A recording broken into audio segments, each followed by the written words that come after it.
Welcome to our channel. March 27 నుంచి AP దశ దిశ మారబోతుంది అన్నట్లు కూడా తెలుస్తోంది. ఎందుకంటే పర్టికులర్గా వైజాగ్లో స్టీల్ ప్లాంట్కి శంకుస్థాపన చేయడానికి నరేంద్ర మోదీ గారు కూడా రాబోతున్నట్టు తెలుస్తోంది. సో ఈ వార్త గురించి ఒకసారి డీటెయిల్గా క్లుప్తంగా తెలుసుకునే ప్రయత్నం చేద్దాం. ప్రస్తుతం మనతో జర్నలిస్ట్, పొలిటికల్ అనలిస్ట్ జగదేవ్ గారు స్టూడియోలోనే ఉన్నారు. ఇంటర్వ్యూలోకి వెళ్దాం. హలో సార్, నమస్కారం. నమస్తే సార్, ఈ 7th అంటే మార్చి 7th శంకుస్థాపన కాబోతున్నట్టు తెలుస్తోంది. సో ఏంటి సార్ దాని అప్డేట్స్? అంటే ఈ ఆర్సెలార్ నిప్పాన్ బ్యాటరీస్ ఐడియా ఉండదు, వినే ఉంటారు పేరు.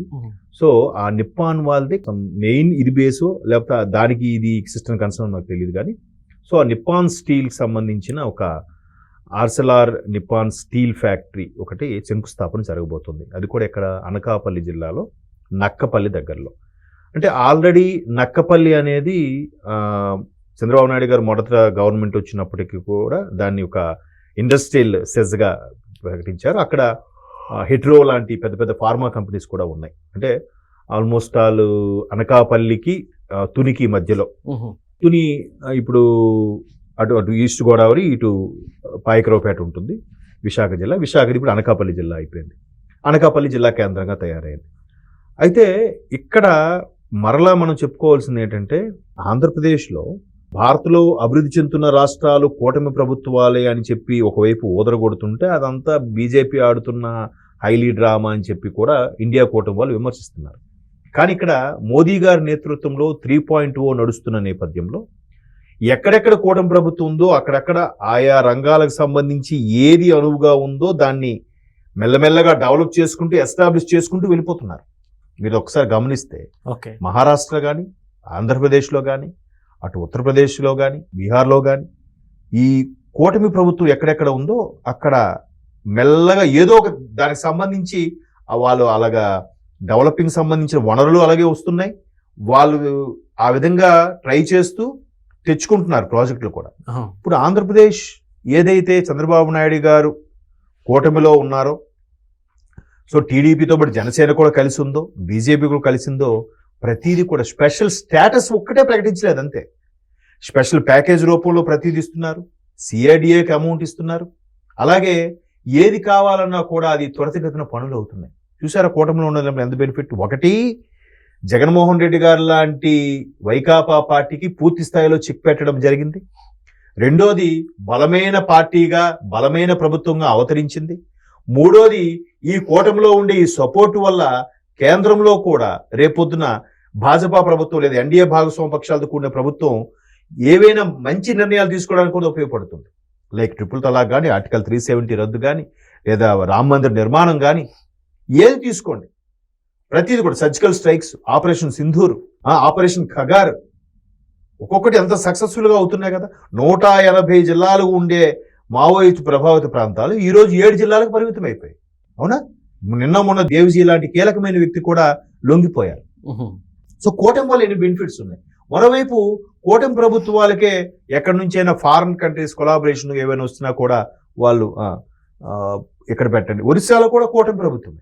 ఓకే, ఏ ప్రాంతంలో పెట్టండి, దీనికి అనువైన ఉన్నది, దానికి సముద్రం దగ్గరలో ఉంది, దీనికి రోడ్ మ్యాపింగ్ చాలా బాగుంది అని ప్రభుత్వం డిసైడ్ చేస్తూ ఉంది. దాని తద్వారా చంద్రబాబు నాయుడు గారు కూడా డెవలపింగ్కి మారుపేరు. ఆయన ప్రతిదీ కూడా పని రాక్షసుడు అంటారు ఆయన, అందరూ ఆయన. ఎంత వయసులో కూడా ఎంతసేపు ఏ కంపెనీ తీసుకొద్దాం, ఎలా డెవలప్ చేద్దాం, ఏది ఎస్టాబ్లిష్ చేద్దాం అనే ఆలోచన ఉంటాడు ఆయన. నిజంగా ఆయన ఆలోచన ఇంకోలాగా మారితే ఈ పాటికి జైళ్ళన్నీ కూడా ఫుల్ అయిపోవాలి. బట్ ఆయన థాట్లో లేట్ ఆయన. సో ఆల్రెడీ గూగుల్ అతిపెద్ద డేటా సెంటర్, తర్వాత అదానీ గారిది ఒక డేటా సెంటర్ వస్తుంది, తర్వాత క్వాంటమ్ కంప్యూటర్స్, అంటే మేజర్ చెప్తున్నా ఇంకా చిన్న చితగా ఆల్రెడీ స్టార్ట్ అయిపోయాయి. చాలా మంది టెక్ దిగ్గజాలు, చాలా మంది సాఫ్ట్వేర్ రంగానికి సంబంధించిన వాళ్ళు కూడా మెల్లమెల్లగా వైజాగ్ వైపు ఏమైనా వస్తే బాగుండు వెళ్ళిపోదానికి కూడా ప్రయత్నాలు చేస్తున్నారు. ఒక సెకండరీ లెవెల్ బీపీఓస్తో పాటు సాఫ్ట్వేర్ ఇండస్ట్రీ కూడా ఆల్రెడీ స్టార్ట్ అయ్యాయి విశాఖపట్నంలో. ఆల్రెడీ సత్వా, రహేజా లాంటి పెద్ద పెద్ద కంపెనీలు కూడా బిల్డింగ్స్ కట్టేసి ready to occupy, plug and play విధానం ద్వారా అపార్ట్మెంట్స్ కట్టేసి ఆఫీసుల కింద ఇచ్చేస్తున్నారు వాళ్ళు, రెడీ టు ఆక్యుపై లాగా. సో ఇన్ని అవుతుంటే ఇంకా చాలదన్నట్టు అనకాపల్లిలో స్టీల్ ప్లాంట్కి దగ్గరలోనే, ఇప్పుడు విశాఖపట్నంకి అవుట్కట్స్ కోరమనపాలెం దగ్గర ఉంది స్టీల్ ప్లాంట్. అది దాటిన తర్వాత మరికొంచెం దూరం వెళ్ళి ఎలమంచిలి ఇవన్నీ దాటాకే అనకాపల్లి దాటాకే ఎలమంచిలి ఇవన్నీ వస్తాయి. ఆ ఎలమంచిలి దగ్గరలోనే ఈ తునికి ముందే నక్కపల్లి అనే సెజ్ ఉంది. అక్కడ ఆల్రెడీ ఫార్మా ఇండస్ట్రీస్ ఉన్నాయి. ఆ ఫార్మా ఇండస్ట్రీస్ దగ్గరే ఇప్పుడు ఈ నిపాన్ స్టీల్ ఇండస్ట్రీస్ కూడా వస్తుంది. దాని వల్ల వస్తే సుమారుగా 1.36 లక్షల కోట్ల పెట్టుబడి అంట. స్టీల్ ఫ్యాక్టరీ అంటే చిన్న విషయం అండి. ఇది ఎప్పుడో నాకు తెలిసి ఉత్తరాంధ్ర అటు బోర్డర్లో శ్రీకాకుళం జిల్లా బోర్డర్ అటు ఒరిస్సా బోర్డర్లో రావాల్సింది అనుకున్నారు అప్పట్లో, పివి నరసింహ గారి టైంలో, నా చిన్నతనంలో. అది ఎందుకో అవ్వలేదు. అక్కడ కూడా గోపాలపట్నం ఏదో అంటారు ఆ ఏరియాని. అక్కడ స్టీల్ ఫ్యాక్టరీ రావాల్సి వస్తే ఇంకోలా ఉండేదేమో, అది ఎందుకో సఫలీకృతం అవ్వలేదు. బట్ ఇప్పుడు ఇక్కడ అనకాపల్లి జిల్లాలో నక్కపల్లి దగ్గరలో ఈ స్టీల్ ఫ్యాక్టరీ రావడం, మోదీ గారు దానికి రేపు మార్చిలో వచ్చి శంకుస్థాపన చేయడం, ఇవన్నీ రాళ్ళకే పరిమితం కాదు. వీటిలో 20% సఫలీకృతమైన దాని పని జరుగుతున్నా పనికి సంబంధించి ప్రత్యక్షంగా పరోక్షంగా కొన్ని వందల మంది బతుకుతారు. ట్రాన్స్పోర్టు, ఇసుక, రాయి, మ్యాన్ పవర్, ఉద్యోగాలు ఎన్ని చూడండి. వాళ్ళకి రావడం కోసం సంబంధించి లాడ్జెస్, హోటల్స్ ఇన్ని బై డిఫాల్ట్ ఒకదానికి డెవలప్ అవుతుంటాయా లేదా? మోదీ గారు ఎందుకు ఆంధ్రప్రదేశ్ ని కాన్సన్ట్రేట్ చేస్తున్నారంటే ఇక్కడ ఆ వనరులు ఉన్నాయి. మన రాష్ట్రం కూడా తలుపులు తెరిచి ఉంచింది. రండి పెట్టుబడి పెట్టడానికి, ఇంతకు మించి అవకాశాలు లేవు.